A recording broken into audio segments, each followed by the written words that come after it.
This channel does not promote any violent, harmful, or illegal activities. All content provided by this channel is meant for an educational purpose only. নাগরিক সুরক্ষাকে প্রশ্নের মুখে ফেলে বোমাগুলিতে তপ্ত শহরের প্রাণকেন্দ্র ঢাকুরিয়ার পরিস্থিতি এবং সেখানে গতকাল রাতে যেভাবে বোমাবাজি গোলাগুলি হয়েছে সেখানে আবারও সোনা বাপ্পা তার গ্যাং সেখানে এসে এইভাবে দাপট চালায় এবং তার বিরুদ্ধ গোষ্ঠী তার বিরুদ্ধে সরব হয়ে ওঠে। ইতিমধ্যেই 10 জনকে গ্রেফতার করা হয়েছে।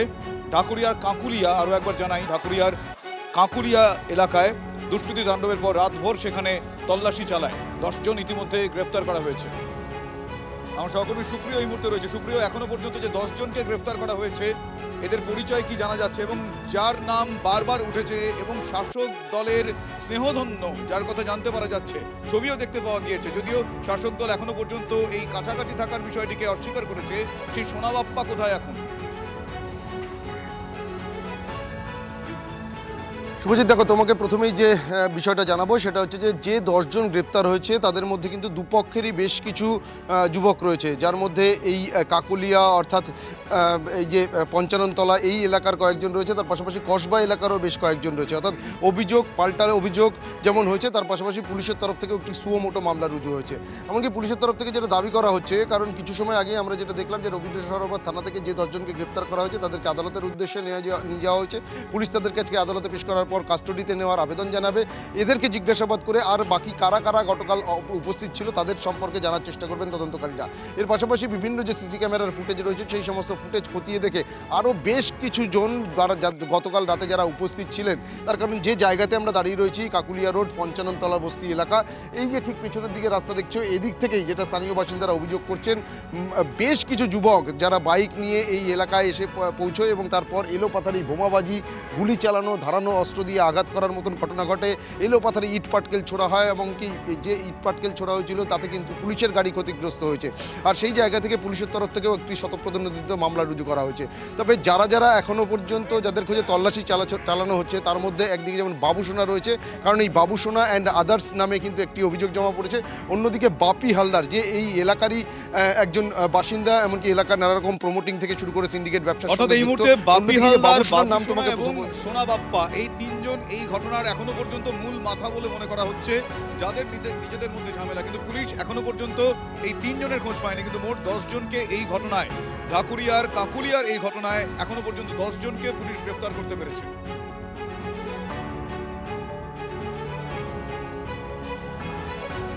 ধরপাকড় চলছে, কেউ ছাড় পাবে না। কাকুলিয়া রোডে 2 গোষ্ঠীর অশান্তির ঘটনায় বার্তা কলকাতার পুলিশ কমিশনার সুপ্রতিম সরকারের। কাউকে ছাড়া হবে না। যে ঘটনা ঘটেছে তারপরে আমাদের রেড হয়েছে সারা রাত ধরে, 10 persons have been arrested, red চলছে, পেট্রোলিং চলছে, যারা ঘটনা ঘটিয়েছে কাউকে ছাড়া হবে না। পশ্চিমবাংলায় এই গোষ্ঠী সংঘর্ষ, সিন্ডিকেট রাজ, মাফিয়া রাজ, মারপিট, গুলিবন্দুক নতুন কিছু না। পুলিশ প্রত্যেকটা এই গুন্ডাদেরকে চেনে আর তাদের সঙ্গে এদের স্বার্থ জড়িয়ে আছে। পুরো পার্টিটা এদের উপরে দাঁড়িয়ে আছে, সরকার এদের উপরে দাঁড়িয়ে আছে। পুলিশ প্রশাসনের কাজ হচ্ছে এইসব তোলাবাজি করা আর তোলাবাজিদেরকে আটকানো, সামলানো, তাদের গায়ে যেন ঢিল না পড়ে। তো পুলিশকে মাঝে মধ্যে ঢিল খেতে হয়। এটা মোটামুটি একটা শেষ পর্যায়ে চলে এসছে। টিএমসি বিসর্জনের সময় এসে গেছে। পুলিশ এত কড়া বার্তা দিয়েছে এই ঘটনা নিয়ে, কিন্তু স্থানীয় বাসিন্দারা তারা এখনো আতঙ্কে। তারা বলছেন এর আগেও গন্ডগোল হয়েছে, কাকুলিয়া রোডে গোলাগুলি চলেছে বলেও তাদের অভিযোগ। পুলিশ কোনো ব্যবস্থা নেয়নি বলে অভিযোগ করছেন স্থানীয়রা। আতঙ্কে তো একটু আছি স্যার। এখন কাজে যাব, বুঝতেও পারছি না। আমি কাল সকালবেলা যদি এরকম যদি সন্ধ্যাবেলা আসার সময় যদি বোম পড়ে বা গুলি চলে, বাচ্চারা তো খেলবে, হয়তো পাবো স্যার। আমরা খেটে খাওয়ার লোক, আমাদের দেখে মনে হয় আমরা স্যার মস্তান বা আমরা খেটে খাওয়ার লোক, গরিব মানুষ স্যার। কালকে কাজে যেতে হবে, কাজে যাব। এই যে জিনিসগুলো হচ্ছে এগুলো ভালো না। ঠিক ওই গাড়িটা দেখতে পাচ্ছেন, ওই যে লোক দাঁড়িয়ে আছে, ওই গাড়িটা দেখতে পাচ্ছেন, ওই যে ওখানটা গেটটা, ওখানটা একটা বসার জায়গা আছে। মাদুর পেতে ওখানটা আমার মেয়ে বাচ্চা ওখানেই বসে থাকে।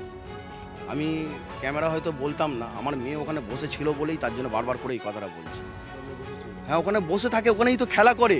কোথায় যাবে? এখানে রাস্তা কোথায়, মাঠ কোথায়? আমাদের মাঠ নেই। বাচ্চারা তো এখানেই বসে থাকে, তার জন্যই আমরা বলছি, না তো বলতাম না, ওখানেই বসে থাকে আমার মেয়েরা। কালকে যখন এই বোমাবাজি গুলি হচ্ছে তখন ওখানে ছিল? ওখানে বসেছিল, ওরা তো দিশা, আমরা তো খুঁজতে গেছি যে এরকম ভাবে হচ্ছে, ওদেরকে ডেকে নিয়ে আসছি, তখনই তো এরকম হচ্ছে। বাবুসোনাদা আমি ওরকম ভাবে চিনি না, বাবুসোনাদাকে ডেকে চিনতাম, উনি ভালো ফুটবল খেলতেন। কি করেন কি বাপিদা? বাপিদা এরকম প্রমোটিংয়ের কাজ করে, এই যে কনস্ট্রাকশনসের কাজ করে। হ্যাঁ, যে বাবুসোনা না আমি জানি না, ওদিকে ওরকমই মনে কাজ করে ওরকম। আমরা চাইছি যাতে এখানে না গুলিগালা চলে, আমাদের এখানে কোনো যেন নিরীহ লোক যেন না প্রাণ হয়। ঢাকুরিয়ায় তাণ্ডবের নেপথ্যে কসবার সোনা পাপ্পু। কে এই সোনা পাপ্পু? কসবা, ঢাকুরিয়ার বা রামলাল বাজারে আতঙ্কের অপর নামে কুখ্যাত দুষ্কৃতী। এলাকাবাসীর অভিযোগ, কলকাতা পুরসভার 67 এবং 91 নম্বর ওয়ার্ডে শাসক দলের হয়ে এলাকা নিয়ন্ত্রণের কাজ করে এই সোনা পাপ্পু। পুরসভা ভোট হোক অথবা অন্য কোনো নির্বাচন, বিরোধীদের ঘরবন্দি করে রাখতে শাসক দলে অস্ত্র এই কুখ্যাত দুষ্কৃতী। 67 নম্বর ওয়ার্ডে তৃণমূল কাউন্সিলর বিজনলাল মুখোপাধ্যায়ের অনুগামী পরিচয় একের পর এক অবৈধ নির্মাণে কসবা এলাকায় হাত পাকায় সোনা পাপ্পু। দেখুন সোনা পাপ্পু, এই সোনা পাপ্পুর সঙ্গে তার ছবি দেখা গেলেও অস্বস্তির কিছুই নেই মন্তব্য করছেন দেবাশিস কুমার। ছবি থাকতেই পারে, ছবি থাকা মানেই কেউ দোষী হয়ে যায় না, অন্যায় করলে সবার শাস্তি হবে, ছবি বিতর্কে সাফাই দেবাশিস কুমারের। ছবি আমাদের সঙ্গে আছে তো অস্বীকার করার জায়গা নেই, আমি অস্বীকারও করতে চাই না, ছবি তো আছেই। কিন্তু আমি আবার বলছি যে আমার সঙ্গে বা যারও অনেকের সঙ্গে থাকতেই পারে, তো ভারতবর্ষের প্রধানমন্ত্রীর সঙ্গে নীরব মোদীর ছবি আছে, তাহলে নীরব মোদী যে দোষে দুষ্ট, ভারতবর্ষের প্রধানমন্ত্রী কি সেই দোষেই দুষ্ট?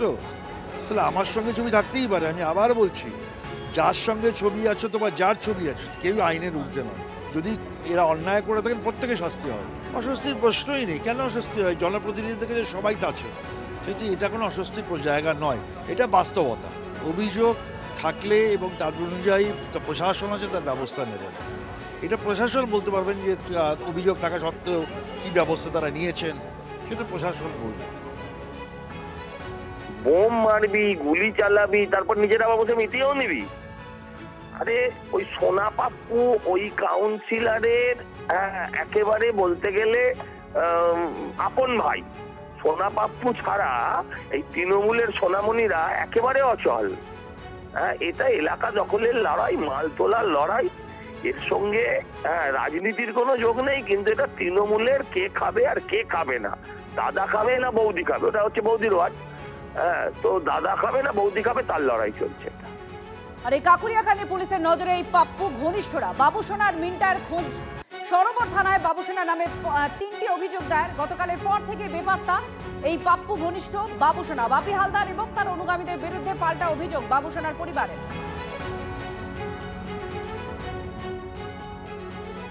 ওদের বাপি হালদার, দেখুন আমি তো ওনাকে জানি, শুনে এসেছি উনি ভীষণ বাজে লোক, জেল খাটা লোক, টিএমসি করে কি হয়, পার্টি করে উনি কোনো, আর টিএমসি শুনছিলাম, যাই হোক টিএমসি এটা তো কোনো পার্টির ইয়েতে আসবে না। এটা এখন কি ম্যাটার, বাবুসোনাও তো পার্টি করে, সবাই পার্টি করে, এখানে যে কজন আছে সবাই পার্টি করে। ওরা যদি এই যে গুলি বোমা, ওরা তো এখানে বসে বসে তাস খেলছিল, তাহলে ওরা কি সঙ্গে করে নিয়ে বসে খেলছিল? এটা তো নয়। তাহলে তোমরা ওখান থেকে রেডি করে রেখে দিয়েছো গুলি বোমা টোমা, তাহলে তোমরাই তো করেছো। ওই বাপি হালদার বলো, বলো প্রমোটিং এমনি। হ্যাঁ, ও ফুটবল খেলতে খেলতে ছাড়ার পরে এসবের সঙ্গে যুক্ত হয়েছে কাজ। পেট তো চালাতেই হবে, কি করে সংসার করবে? এখান থেকে ওরাই শুরু করে গেছে, এখান থেকে ঝামেলা। এই আমাদের এই রিসেন্ট এই রাস্তা দিয়ে গেছে।